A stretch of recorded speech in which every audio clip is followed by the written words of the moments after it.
Hello, my dear students. How are you all? I hope that you are happy, healthy, and fantastic. You are welcome to Symbolic Education. Symbolic Education में आपका स्वागत है. Dear students, आज इस class में मैं आपकी 11th class की इंग्लिश की बुक स्नैपशॉट्स के चैप्टर नंबर 5 जिसका नाम है the tale of Melon city, यानी कि एक ऐसा मूर्ख राज्य है जिसमें सभी लोग मूर्ख हैं, जिन्होंने अपने फ़ायदे के लिए राजा को ही सूली पर लटका दिया, यानी कि उसको फांसी दे दी. जैसे कि आपने इस चैप्टर को बड़े ध्यान से सुना होगा, तो ये चैप्टर ना होकर के ये एक पोएम है जो कि एक स्टोरी हमें बताती है. ये स्टोरी एक मूर्ख देश की है जहाँ पर जो एक राजा होता है वो एक मेहराब बनाने का आदेश देता है, लेकिन मेहराब की जो ऊंचाई है, जो हाइट है, वो बहुत ही कम रह जाती है. जहाँ पर जाने पर राजा का जो मुकुट है वो खो जाता है, जो उसका ताज है वो खो जाता है, और इस पर राजा को बड़ा ही अपमानित महसूस होता है, जिसकी वजह से राजा अपनी जिद में आकर के यह घोषणा कर देता है कि अपराधी को सज़ा ज़रूर मिलेगी. तो यहाँ पर एक फांसी का तख्ता तैयार किया जाता है और एक एक करके सभी नागरिकों को उसमें नापा तोला जाता है, लेकिन अंततः उनकी मूर्खता तो देखिए कि अंततः राजा ही उसमें जाकर के फिट होता है. और जैसा कि शाही जो उसमें एक आदेश था, उस आदेश का पालन करते हुए राजा को ही फांसी दे दी जाती है.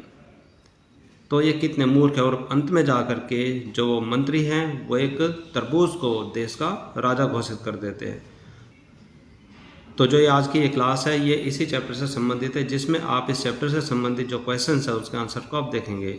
आई होप कि आप सभी क्वेश्चंस और उनके आंसर को अच्छे से सुनेंगे, सीखेंगे और साथ साथ आप अपनी इंग्लिश को भी इम्प्रूव करने की कोशिश करेंगे. तो लेते हैं इसका पहला क्वेश्चन.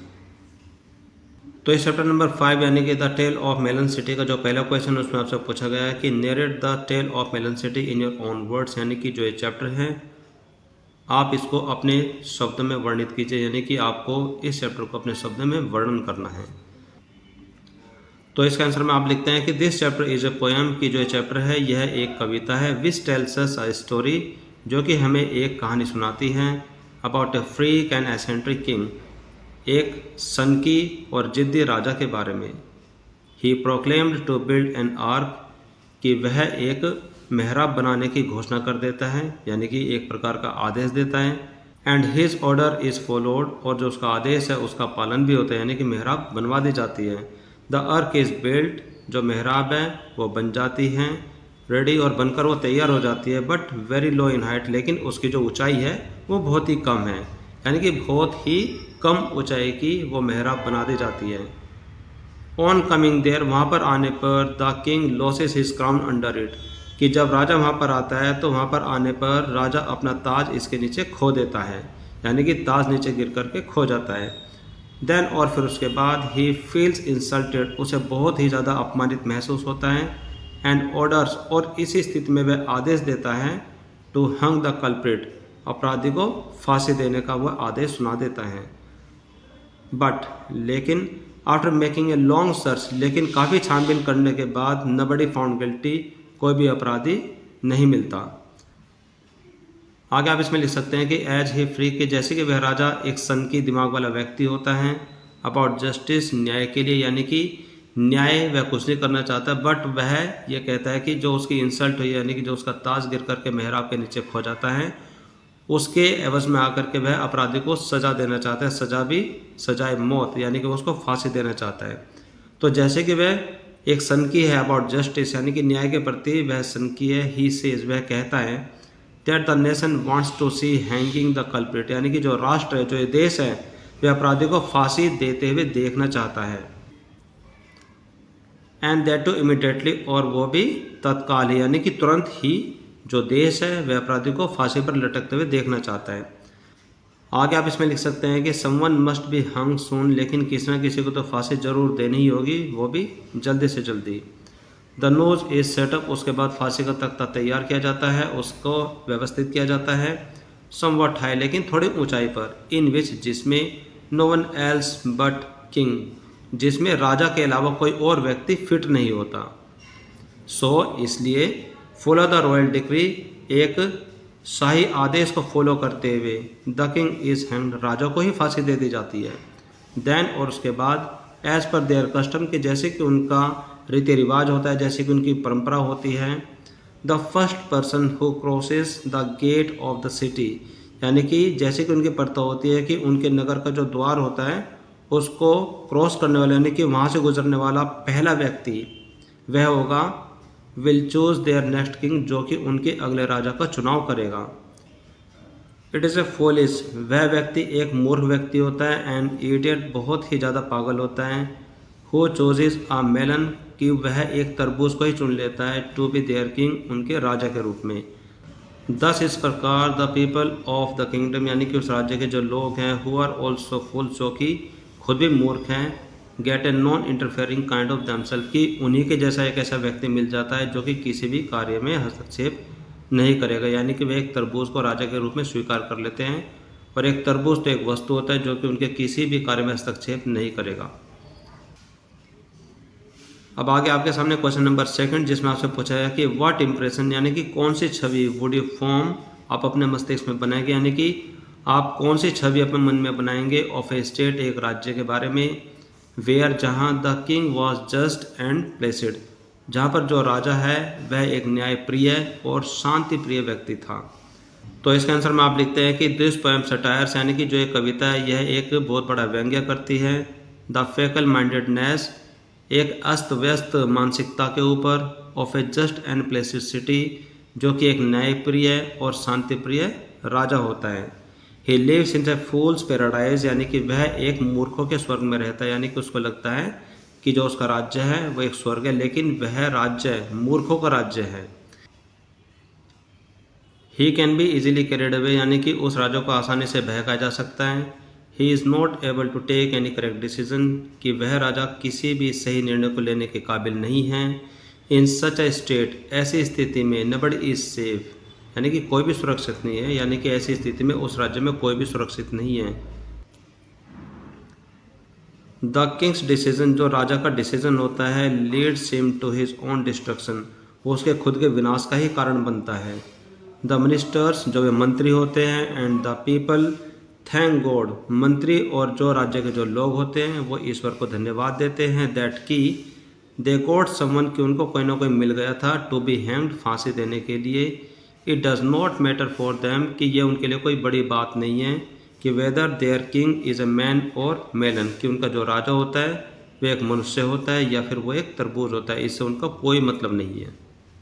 नाउ क्वेश्चन नंबर 3 जिसमें आपसे पूछा गया कि how according to you can peace and liberty be maintained in a state, यानी कि एक राज्य में शांति और स्वतंत्रता किस तरह से कायम की जा सकती है, यानी कि किस तरह से उनको लागू किया जा सकता है आपके अनुसार। तो आप इसके आंसर में क्या लिखते हैं? तो इसके आंसर में आप लिखते हैं कि peace and liberty are always needed, यानी कि शांति और स्वतंत्रता की हमेशा आवश्यकता होती है फॉर द ग्रोथ, विकास के लिए, and prosperity of a nation, यानी कि एक राष्ट्र के सौभाग्य, उसके अच्छे भविष्य के लिए और उसके विकास के लिए हमेशा ही शांति और स्वतंत्रता की आवश्यकता होती है। अ माइट, एक शक्तिशाली, जस्ट और न्यायप्रिय, एंड ऑनेस्ट और ईमानदार रूलर, यानी कि एक शक्तिशाली, न्यायप्रिय और ईमानदार शासक he can maintain piece and liberty, वही व्यक्ति ऐसा होता है जो कि एक राष्ट्र में शांति और स्वतंत्रता को कायम रख सकता है। The citizens have to be peace loving, यानी कि जो देश के नागरिक होते हैं उनको भी शांति प्रिय होना है, लॉ अबाइडिंग, कानून को मानने वाला भी बनना है, एंड पैट्रियोटिक, यानी कि वे देशभक्त भी होने ही चाहिए। They should follow the policy of live and let live, कि उनको इस नीति को अपनाना चाहिए जिसका नाम है लिव एंड लेट लिव, यानी कि जियो और जीने दो, तभी एक देश का विकास संभव है। अब इसके बाद है क्वेश्चन नंबर 4 जिसमें आपसे पूछा है कि suggest of instance in the poem, यानी कि इस कविता में कुछ ऐसे उदाहरण का आप सुझाव दीजिए विच हाईलाइट्स ह्यूमर एंड आयरनी, जो कि इस कविता में हास्य और व्यंग्य को दर्शाते हों। तो इसका आंसर में आप लिखते हैं कि the opening line of this poem is ironical, यानी कि वह पंक्ति, यानी कि वह लाइन जिस लाइन से इस कविता की शुरुआत होती है, इज आयरनिकल, वह पूर्ण रूप से व्यंग्यात्मक है।